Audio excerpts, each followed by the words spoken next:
Yo, some new CCTV footage just dropped, and it might clear up what really went down with Rich Homie Quan. Word is, he might have had a heart attack. Fans been talking non-stop, but now that the autopsy report is out, we're finally getting some answers. Could this footage confirm it all?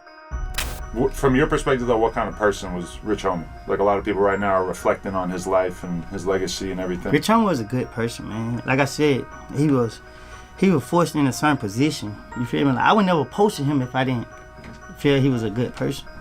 New info about Rich Homie Quan's death blew up when the official police report dropped.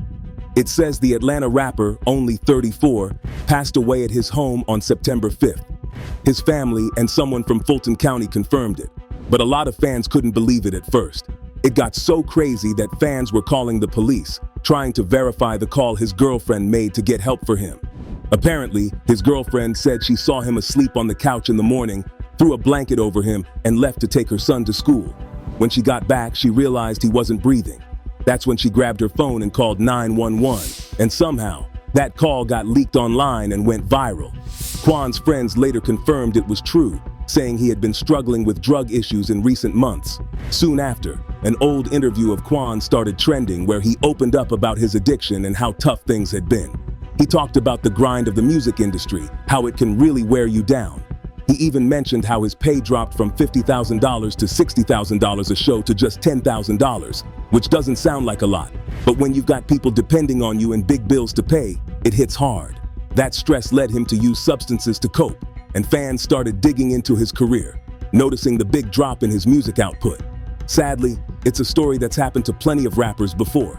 Quan's best friend even confirmed the news on Instagram. This whole situation got the attention of a lot of rappers in the game, including Boosie. He reacted by saying, "I just talked to you. I'll never forget your smile, the way you talked, and of course your music."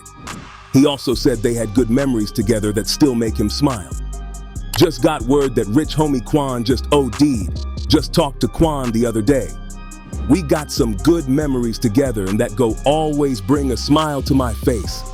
Hashtag rest up Quan."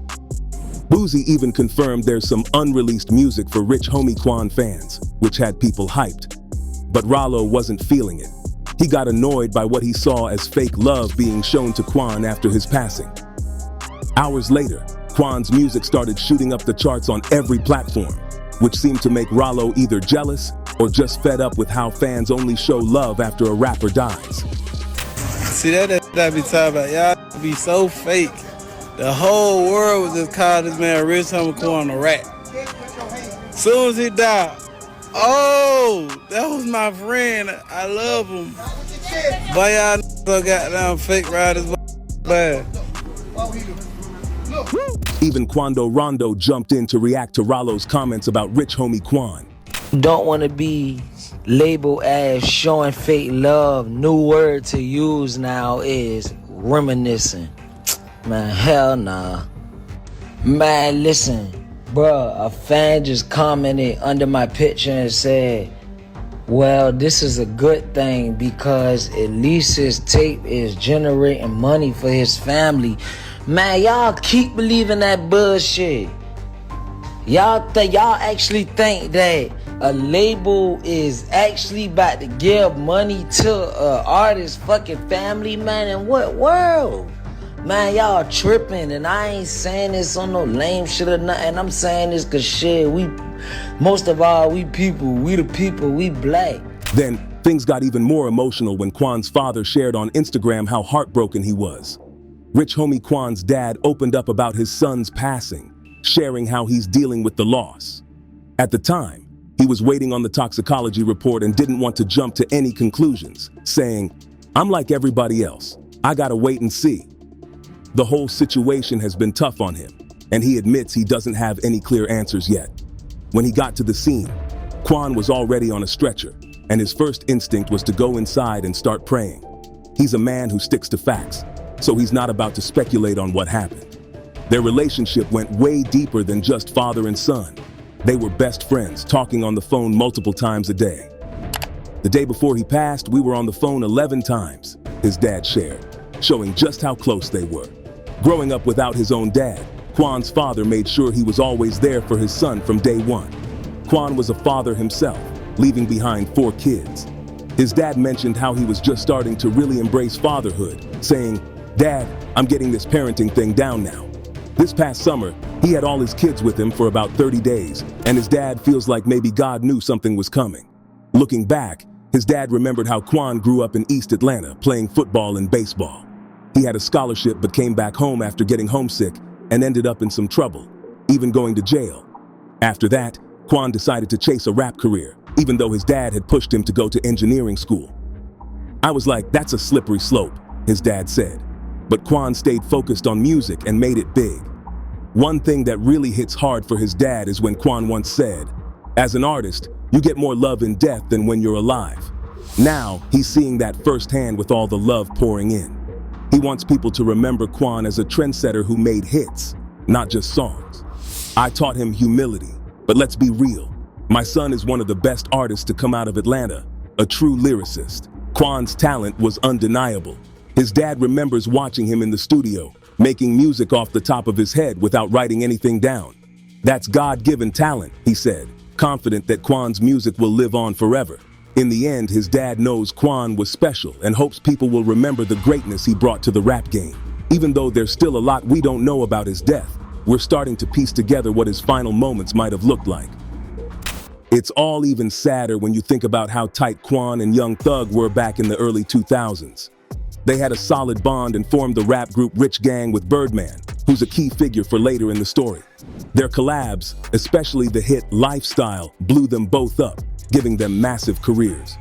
But around 2015, things started getting tense.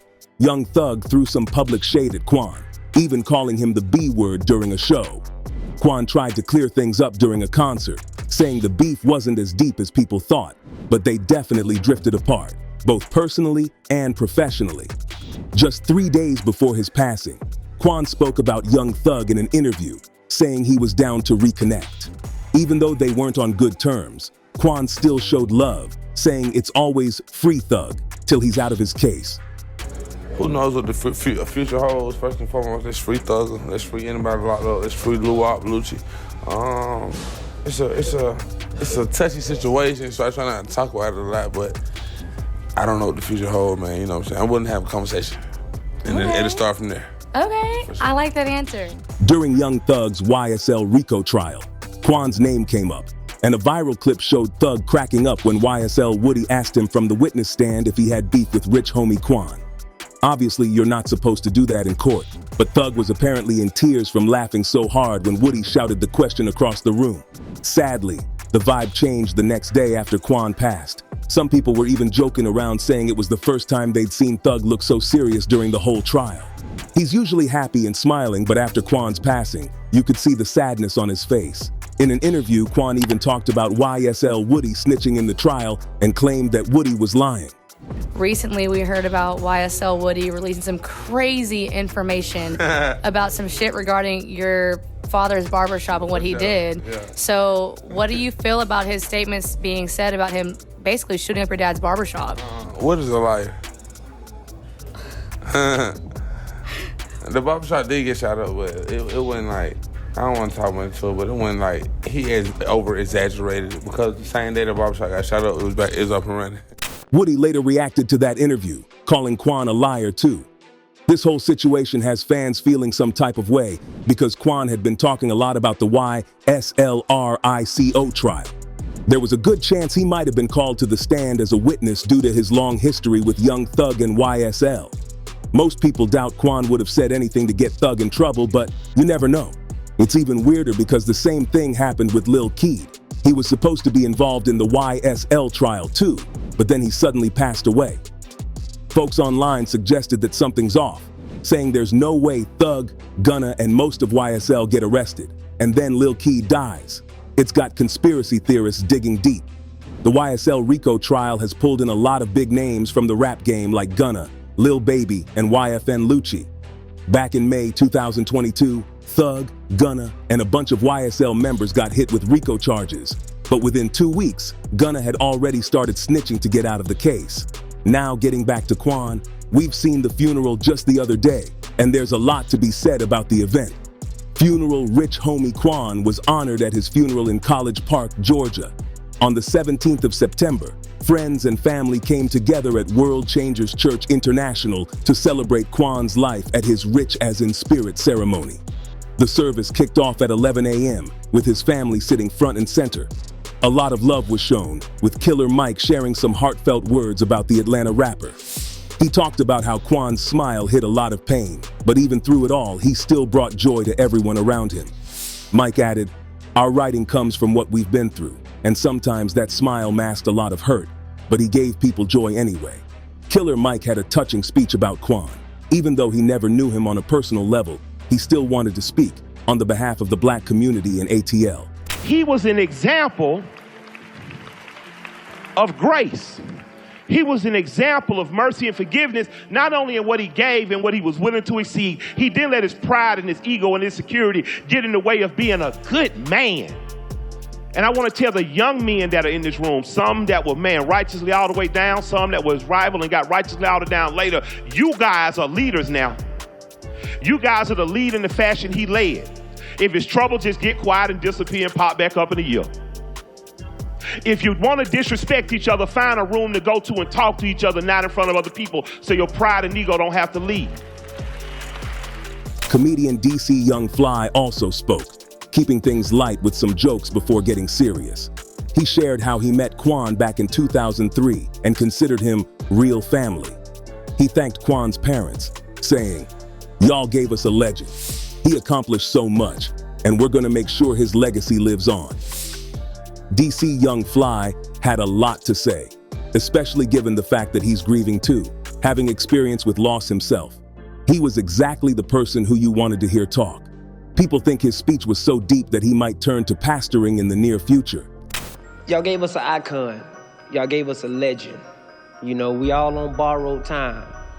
So the things that he accomplished while he was here, we want to let y'all know that we're going to continue on his legacy. And even through the small amount of time, it made a big impact. You understand? The Atlanta City Council also made a big announcement declaring September 17th as Rich Homie Quan Day in Atlanta, giving the rapper a permanent place in the city's history. After the ceremony, there was a party at the bank in Atlanta to celebrate Quan's life. Quan passed away on September 5th at his home in Atlanta at just 34 years old.